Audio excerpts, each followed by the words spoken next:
أعوذ بالله السميع العليم من الشيطان الرجيم. بسم الله الرحمن الرحيم. الحمد لله رب العالمين، وبه نستعين على أمور الدين وعلى آله وصحبه ومن تبعهم ووالاه. سبحانك لا علم لنا إلا ما علمتنا إنك أنت العليم الحكيم. رب اشرح لي صدري ويسر لي أمري واحلل عقدة من لساني يفقهوا قولي.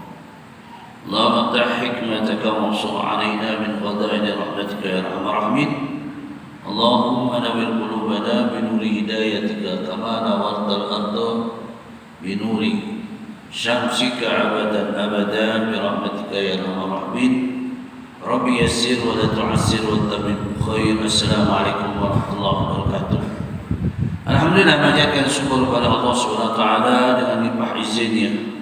Di malam yang mubarak ini kita bertemukan dalam asas akidah tauhid, yaitu perkembangan syariat yang dibawa oleh baginda Rasulullah SAW dan para rasul terdahulu.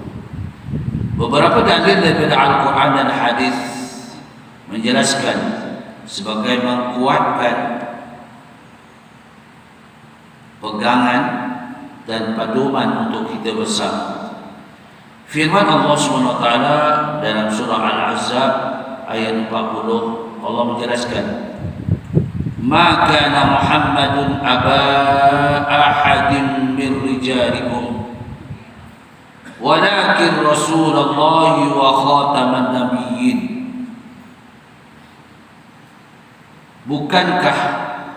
Bukanlah Nabi Muhammad itu bapa kepada siapa-siapa pun dari kalangan kamu, tetapi dia adalah seorang rasul sebagai penyudah rasul-rasul telah rasul-rasul terdahulu. Dengan jelas hadis yang diriwayatkan oleh Imam At-Tirmizi dan Imam Ahmad menjelaskan perawinya, inna risalata wal nubuwata qad inqata'at bala rasulullah ba'di, bahwa sesungguhnya kerasulan dan kenabian itu telah terputus dengan sebab itulah tidak ada lagi Rasul dan Nabi sesudah baginda Rasulullah SAW. Sebab itu dinyatakan, wa ma Muhammadun illa Rasul qad khalat min qablihi Rasul. Ya, Muhammad itu siapa? Muhammad itu juga adalah seorang Rasul setelah Rasul terdahulu. Qad khalat min qablihi Rasul. Dijelaskan dalam sabda baginda Rasulullah SAW, "Masali wa masalul anbiya'i kama sali rajulin bana dar fa akmalaha wa ahsanaha illa mawdi'a nabiyina. Fakana man dakhalaha fa nazara ilaiha qala ma ahsanaha illa mawdi'a hadhihi an-nabiy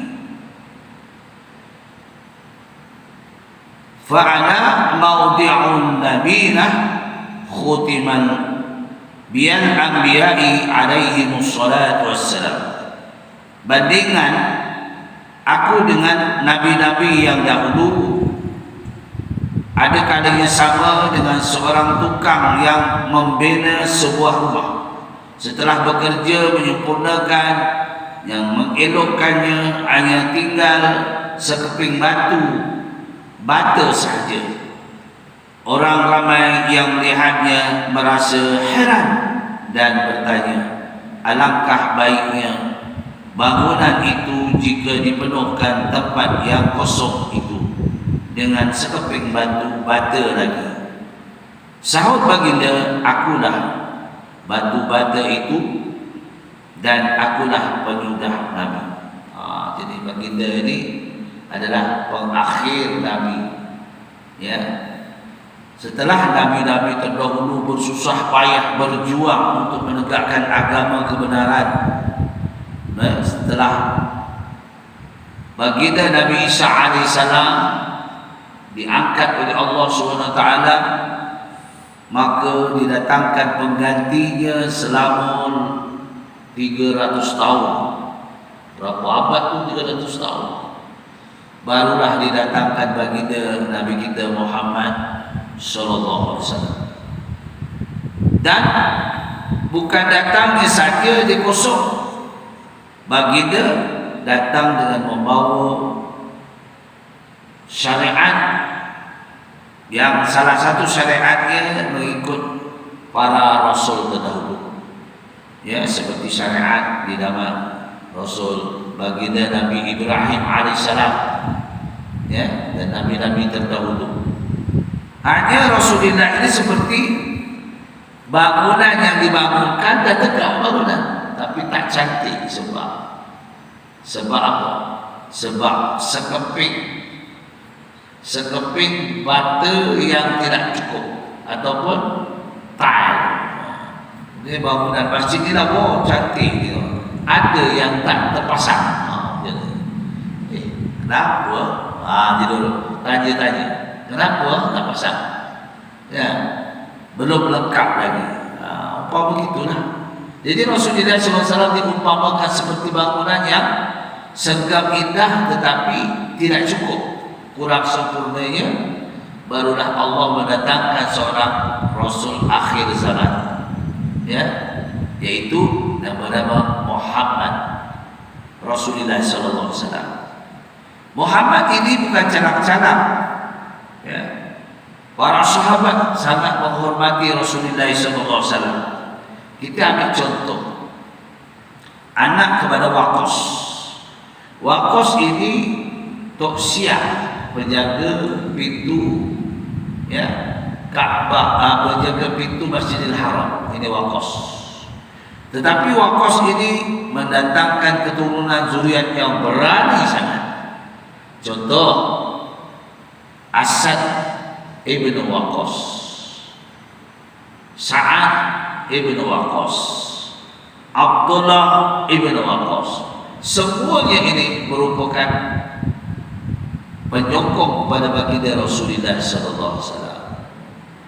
Rasulullah seorang untuk menegakkan agama kebenaran ini pasti sukar, walaupun dia seorang Rasul, walaupun diberi mukjizat oleh Allah SWT, diberi kelebihan, tetapi kita di dalam kehidupan masyarakat ini perlu saling bantu-membantu.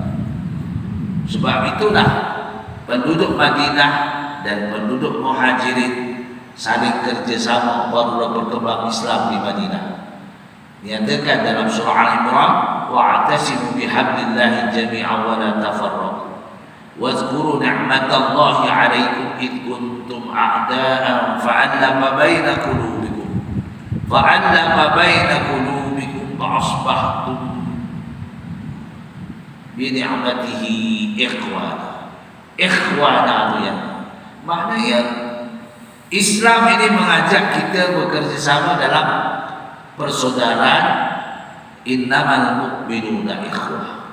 Ya, dalam kehidupan kita saling bantu-membantu. Dalam organisasi pun begitu, saling bantu-membantu. Dilatih oleh baginda Rasulullah SAW supaya kita saling bantu-membantu dalam apa semua, ya, bentuk pembangunan, bentuk perkembangan dakwah, ya. Demikianlah yang dinyatakan. Apabila dimaksudkan dengan apa saja suatu yang ditangani oleh Rasulullah, dibantu oleh para sahabat. Ya, yang kita tahu Waqas ini memang orang biasa kerja sebagai penjaga Masjidil Haram, tetapi anaknya yang begitu berani, begitu hormat kepada baginda Rasulullah SAW, dibantu oleh sahabat-sahabat Rasulullah SAW, Abu Bakar As-Siddiq radhiyallahu anhu, ya, dan Umar bin Khattab. Ini semua adalah merupakan ya organisasi yang membawa kita kepada kemenangan, kejayaan. Contoh, baginda menerima wahyu di zaman itu belum ada lagi penulisan, belum ada lagi pembukuan. Al-Quran diwahyukan kepada Rasulullah SAW mengikut keadaan semasa. Al-Quran yang diturunkan itu mengikut keadaan ketika itu. Apabila masyarakat memerlukan sesuatu perkara yang perlu ada jawapan, maka jawapannya adalah daripada Allah Subhanahu Wa Taala. Berhubung tentang ijab, pernikahan, ya, perdagangan, ekonomi, semua sumbernya adalah dari Allah Subhanahu Wa Taala. Baginda hanya setiap wahyu yang sampai kepada baginda, maka baginda akan bacakan di depan para sahabat. Sebab itu wafatnya baginda Rasulullah SAW di kalangan umat Islam yang baru memeluk agama Islam, dia merasakan tidak ada keseronokan sehingga kan imannya luntur. Mereka tidak mau membayar zakat, dia tidak mau taat kepada ajaran yang dibawa oleh baginda Rasulullah SAW, kerana dia bukan lagi merasakan Muhammad itu sebagai Rasul. Dia menyangka Muhammad itu adalah Tuhan, memperhambakan diri. Itu sebabnya bila wafatnya Muhammad, mereka banyak kembali kepada murtad. Itulah sebabnya bila wafat Rasulullah SAW, Abu Bakar As-Siddiq dengan para sahabat yang lain memerangi orang-orang yang murtad keluar daripada Islam.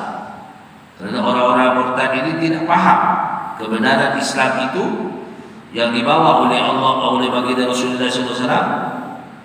Rasul sebagai penyampai saja, dia bukan Tuhan, penyampai saja. Apa yang sampai daripada Allah, maka dia akan sampaikan kepada masyarakat di zaman itu. Tapi di antaranya dia masuk Islam, dia menganggap Muhammad itu adalah Tuhan. Ketika itu berbeza-beza pemikiran mereka, masih gelap dalam kehidupan.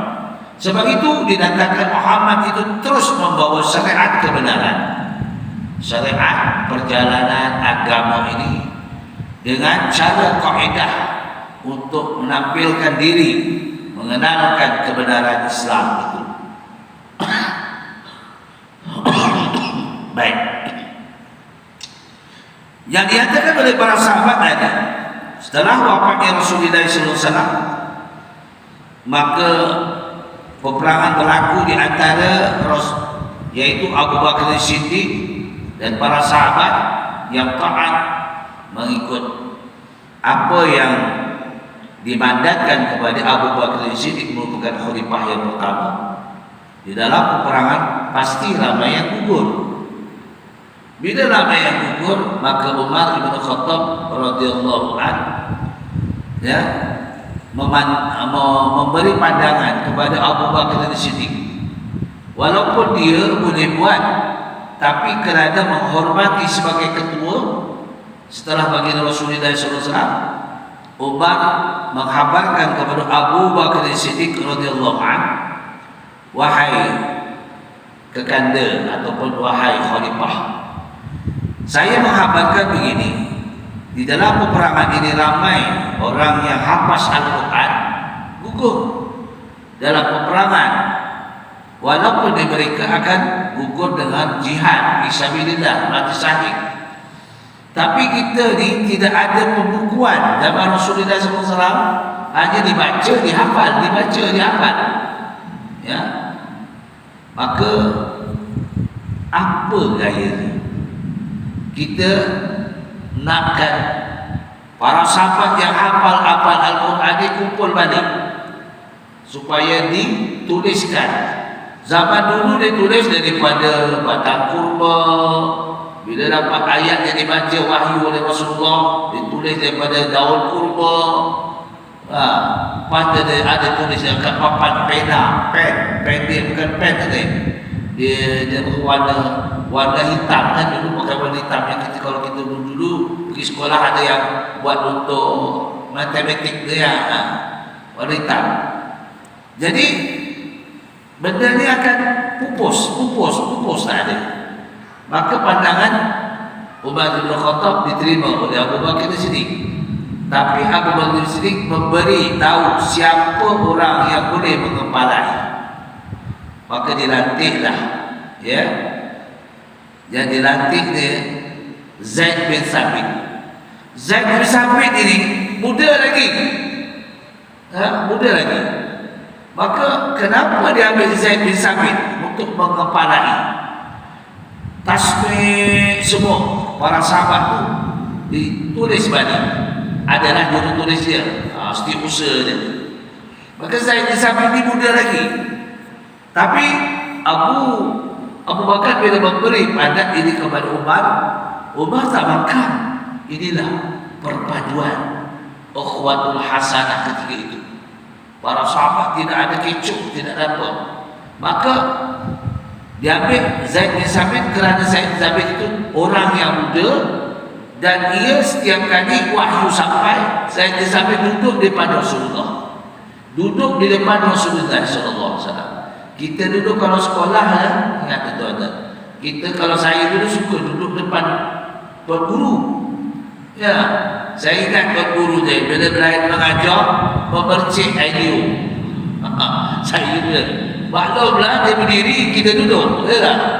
Dia membantu dia mengajar memercik ideo.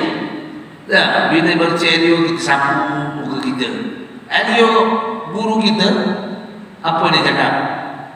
Tak apa, itu rahmat Allah. Ya, anak-anak sekarang tak macam itu. Dulu tuan guru ni tak tahu awal lama. Ya, dia ajar bercik ideo. Kita berapi sapu. Tak apa tuan guru punya. Dulu minta maaf lah, bukan ta'assub tapi memang betul. Kalau Pak Kiai itu mengajar lebih saja minuman dia, air berebut masing-masing nak ambil minum, ambil berkat. Kita hari minta maaf. Ini keberkatan betul. Kalau tuan guru lalu depan dia pun tak berani. Ni kita sebab kerana kita memuliakan tuan guru itu, ilmunya yang tinggi, ya. Begitu juga para sahabat dengan Rasulullah cukup sayang, cukup penghormatan. Ambil contoh anak kepada Waqqas. Ya, dia datang ke Madinah daripada Syam. Satu kumpulan datang nak jumpa Rasulullah SAW kerana terlalu rindu dengan Rasulullah SAW. Sampai ke Madinah, perjalanan itu berjalan lebih kurang dalam 2 minggu lah lama. Naik unta. Kita ni sekarang ke Mekah pun berapa 9 jam. 9 jam dah mendarat dah. Ni. Ini 2 minggu perjalanan daripada Syam pergi ke Madinatul Munawwarah. Sampai ke Madinatul Munawwarah, yang bernama Asad ini anak kepada Waqqas. Dia kerana hormat dia dengan Rasulullah SAW, kerana cintanya kepada Rasulullah SAW, maka dia tidak terus masuk ke dalam mendengar. Ketika itu Rasulullah sedang memberi tazkirah duha. Harilah, ya, tazkirah duha. Sahabat semua apa masuk? Sebab dia tak faham. Dia tak faham apa maknanya. Maka Asad dia dulu rehat dulu, kemudian dia tukar baju, mandi bersih-bersih, dia tukar baju, pakai wangi-wangi, barulah dia menemui baginda Rasulullah SAW. Apa sebabnya dia buat macam itu? Sebab dia cinta betul kepada Rasulullah, sebab dia menghormati Rasulullah SAW. Dia tak mau dalam keadaan dia letih, keadaan dia rusuk pakaian, dia bertemu dengan kekasih Allah Subhanahu Wa Taala.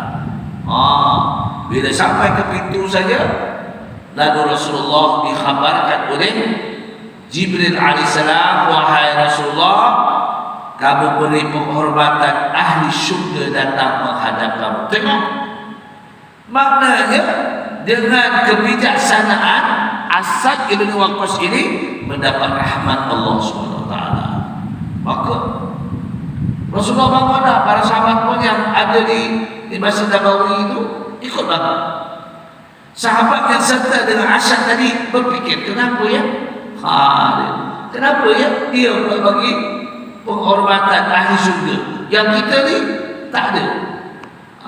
Bila ditanya balik, Asad mengatakan, kita nak temui ini ada bukan calak-calak, bukan orang biasa.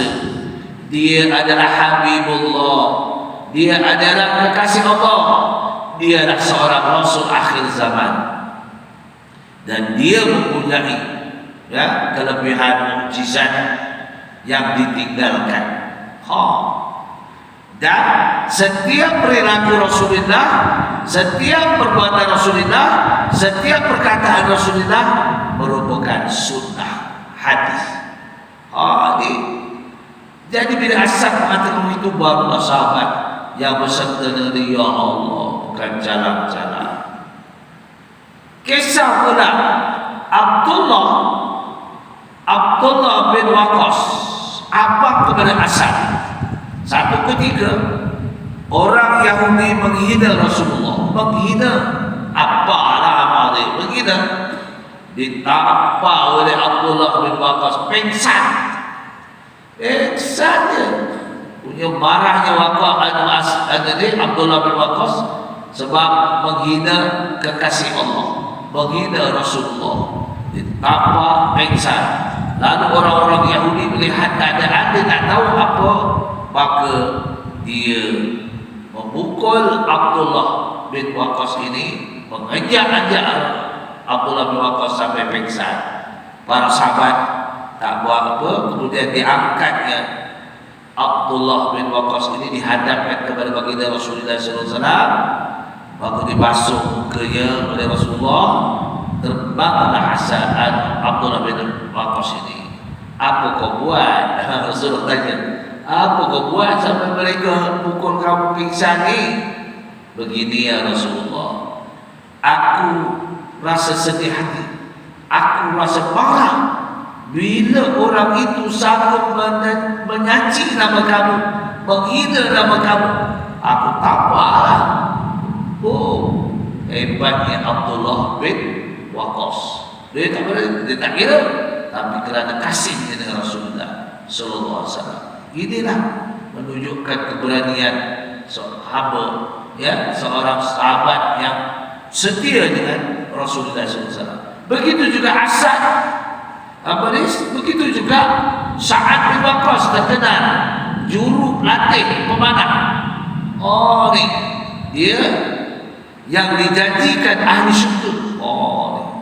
Sa'ad bin Waqqas bukan jalan-jalan. Kerana perjuangan ini, kita ni bila kita cinta Rasulullah sallallahu alaihi wasallam, maka kita berselawat. Apa benda yang Rasulullah sentiasa melakukan amalan, dan yang Allah sentiasa menyebut dan malaikat, amalan yang paling mudah yang dilakukan oleh Rasulullah sallallahu alaihi wasallam. Apa dia? Selawat. Inna Allaha wa malaikatahu yusalluna 'alan nabi ya ayyuhalladzina amanu sallu 'alaihi wa sallimu taslima. Selawat aja. Apabila kita berselawat kepada baginda Rasulullah sallallahu alaihi wasallam, maka Allah SWT akan berselawat kita. Sekali kita selawat dengan Rasulullah, kepada Rasulullah, Allah akan berselawat untuk kita 10 kali. Cuba bayangkan. Maknanya Rasulullah, Allah SWT tak pernah berhenti berselawat, kita yang berhenti berselawat. Betul tak? Dan ada Inna Allaha wa malaikatahu yusalluna 'alan nabi. Maknanya malaikat dengan Allah merupakan satu bina, dan kan PR mudhari', sentiasa sampai habis dunia ini nanti Allah sentiasa berselawat. Kita kadang-kadang jarang-jarang sebab bagi kita tak diwajibkan tetapi disuruh. Ya ayyuhalladzina amanu, wahai orang yang mengaku beriman, berselawatlah kamu kepada baginda dengan sebaik-baik selawat.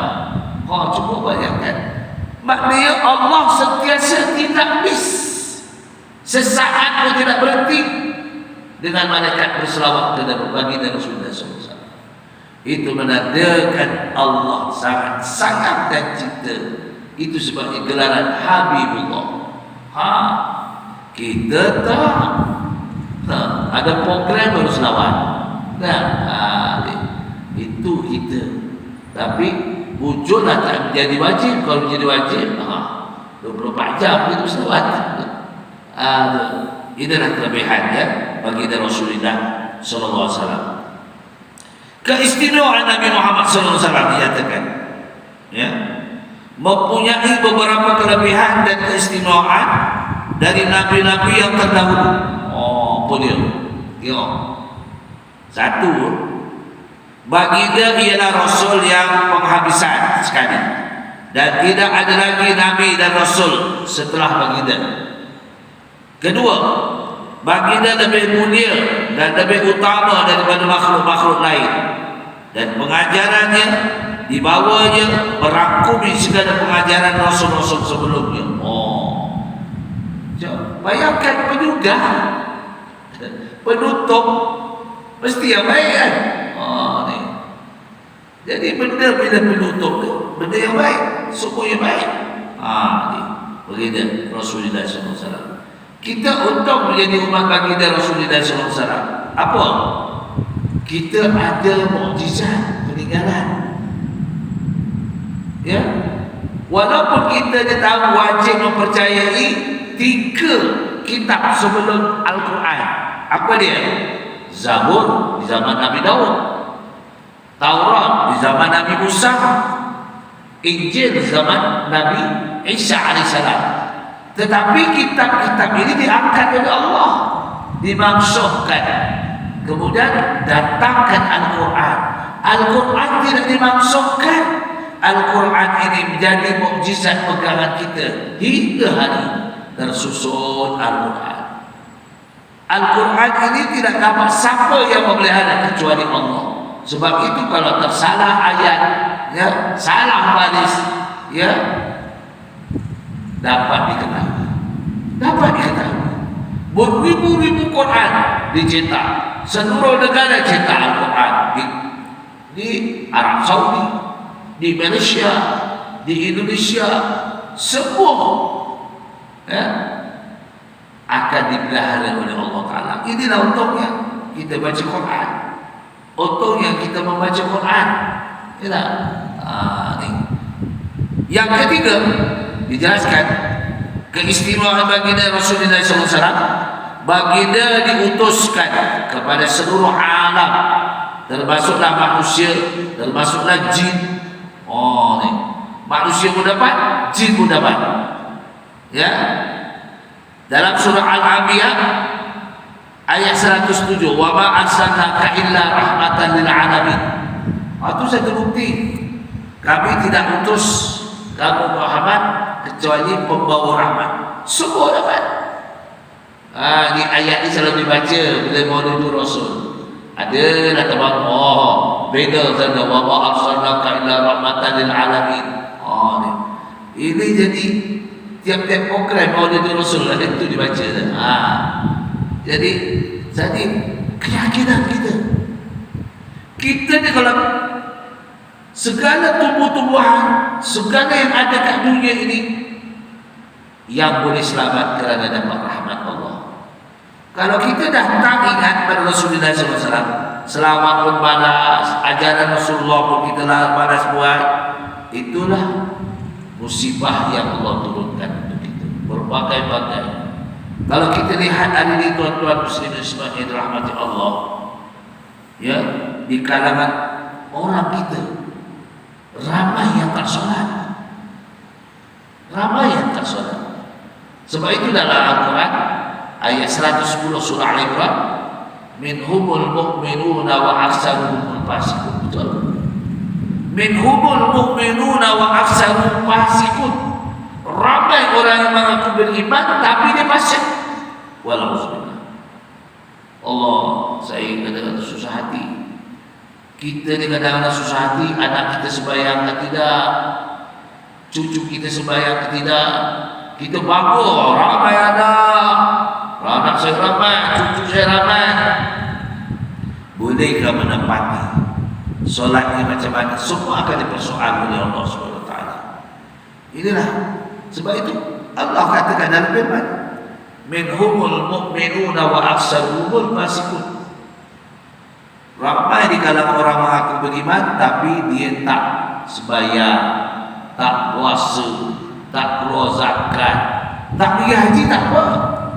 Ikut salat kalau dia mampu, kalau aman, ya, kalau sehat. Tapi solat senang di masjid-masjid berkumandang panggilan Allah, ayyalas solat, berapa yang datang? Bukan jauh, melompat aja sampai. Tapi sebab jiwanya, hatinya sebenarnya bila dikunci oleh Allah Ta'ala, dia tak dengar semua. Aneh, biasa. Betul. Kalau kita tengoklah, kalau ada dekat Masjid Al-Hidayah dekat kita ni, mungkin jauh-jauh je. Masjid Hidayah dekat saya tu belakang tu berapa blok plan? Berapa blok? Seri Kelantannya, Seri Pakurnya, berapa blok? Ada utaranya. Yang datang bukit itu hari-hari. Bukit itu ya. Itu sebabnya bila datang, kita jangan kata lama tak nampak badan semua. Jangan. Kita santuni dia. Bila dia datang, kita jangan sakiti hati dia. Kadang-kadang kita disakiti hati dia.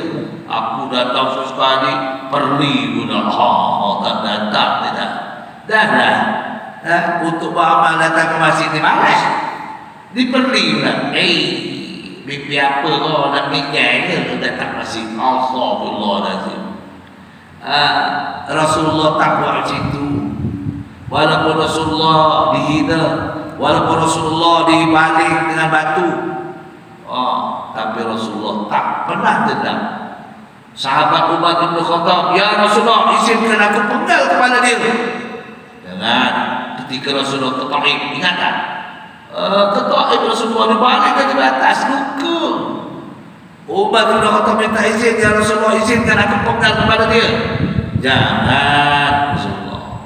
Umar bin Khattab beritahu kepada Rasulullah, ya Rasulullah, izinkan aku setiap 40 buah rumah sekeliling masjid nak datang, aku bakar rumah dia. Rasulullah kata jangan, sebab dia tak faham. Orang kalau faham, ya Allah, tak datang masjid, dia resah di lisan. Dia faham, ya. Ati Allah wa ati Rasul, ya. Bila taat pada Allah, taat pada Rasul. Aqimus salat wa atuz zakat warka'u ma'ar raki'in. Ya, dirikan sembahyang, keluarkan zakat, rukuklah bersama orang rukuk. Maknanya berjamaah. Itu yang keempat, baginda dikurniakan Al-Quran yang menjadi mukjizat yang paling besar sekali. Ya, tidak lapuk di telan zaman. Tidak lapuk di telan zaman. Al-Quran daripada dulu sampai sekarang tetap, ya. Kalau Al-Quran, tapi itulah nak mengajak, ya, nak mengajak untuk orang baca Quran ni. Dia malu dengan orang, tapi dia tak malu dengan Allah. Allah kan soal kita, kenapa kau tak belajar? Aku bagi umur kamu sampai 80 tahun, kenapa tak belajar? Itu semua akan jadi soalan Allah. Baginda dikurniakan yaitu kuasanya memberi syafaat, besar, syafa'atul azim di padang mahsyar. Inilah sebabnya kita ni kalau boleh, apa yang kita tak boleh apa? Banyakkan selawat. Satu. Yang kedua, banyak membaca ayat-ayat yang ditentukan. Seperti ayat apa? Contoh, kita memang mengikut ahli sunnah wal jamaah di Malaysia ni majoritinya. Tapi minoriti ada lagi pahaman lain.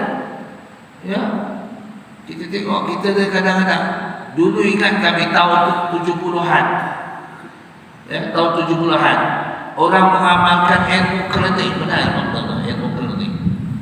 Ilmu klinik di kawasan Perak sana. Ilmu klinik ni gini. Dia pasang ikan, dia ambil wuduk, dia pasang ikan sembahyang. Dia duduk, dia lihat sembahyang. Dia kata cukup.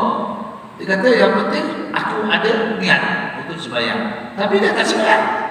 Ini ilmu klinik.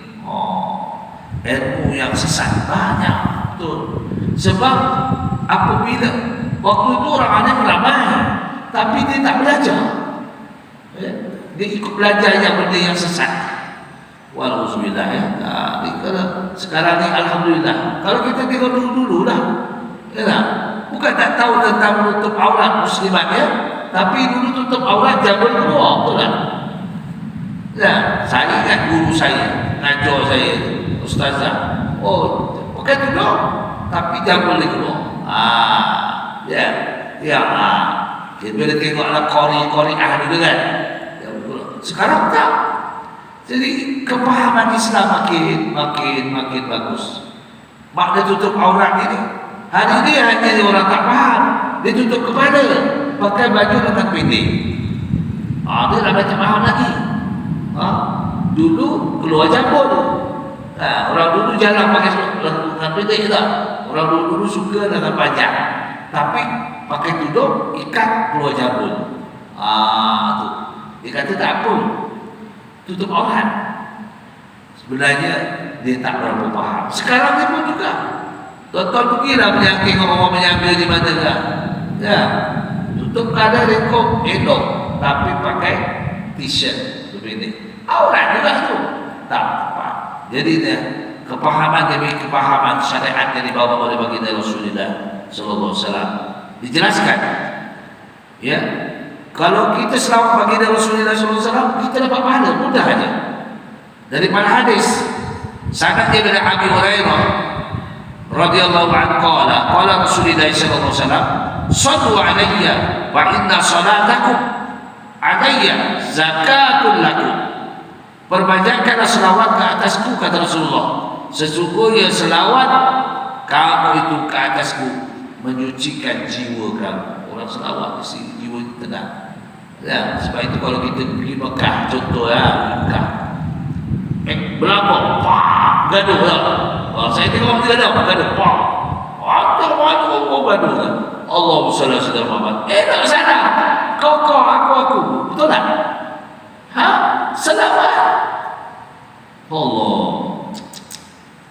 Selawat bagi Rasulullah SAW. Kalau kita tak, orang Arab malu-malu macam mana? Kita tengok. Kerana menghormati baginda Rasulullah SAW. Selawat itu mendamaikan. Tapi kita tak. Itulah kalau tak ada, dia tak faham. Allahumma shalli ala Muhammad. Kena bayar, kita pergi workshop sana lagi. Tak terima lagi. Sebab kita tak kuat pegangan keyakinan kepada selawat itu. Tapi kalau orang Arab tak. Dia beritahu, Allahumma shalli ala Muhammad. Ya Allah. Kalau accident tak kisah. Ini jiwa meyakini dengan selawat kepada baginda Rasulullah SAW. Dalam hadis yang lain, Ibn Abbas radhiyallahu anhu qala Rasulullah SAW, "Man nasiya salata alayya azza'a tariqal jannah." Barang siapa yang lupa berselawat ke atasku, sudah sesat jalan menuju ke surga. Allah. Kerana tak mau berselawat, banyaklah berselawat. Ini amal yang paling mudah. Kita duduk-duduk, kita boleh dapat pahala. Kerana Allah dan malaikat tak pernah sunyi berselawat. Sampailah nanti hari kiamat Allah berselawat. Dalilnya innallaha wa malaikatahu yusalluna 'alan nabi. Nah, sesungguhnya Allah dan malaikat. Itu sebabnya jadi fi'il mudhari' yang sentiasa, mudhari' dia sentiasa dilakukan, sentiasa buat. Bukan fi'il madi yang terlalu aku berselawat. Dulu baru Nabi kata aku berselawat, itu fi'il madi. Ini fi'il mudhari' sentiasa berlaku, sentiasa diamalkan, sentiasa tak pernah miss, tak pernah berhenti. Sebab jadi fi'il mudhari'. Kalau fi'il amal itu lain, perintah ada dua, tak wujud, perintah jaiz. Jadi jadi itulah perkongsian kita. Mudah-mudahan kita akan mendapat syafaat di hari akhirat nanti, kerana memuliakan baginda Rasulullah SAW. Kita ni harapkan syafaat tu, sebab umur kita tak panjang tuan. Kita umur lebih Siti wa sab'in. Nak sampai sab'in pun dah sakit lutut, dah berteruk. Tu dah dapat 70 tahun. Belum Siti wa sab'in dia.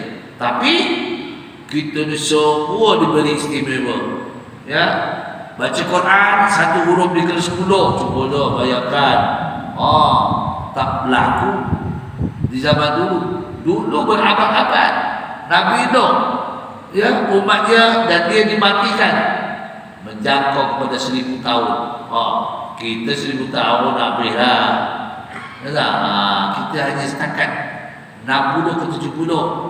Naik ke 80 tu jaga-jagalah, berjaga-jaga di dalam raya. Berhati-hati.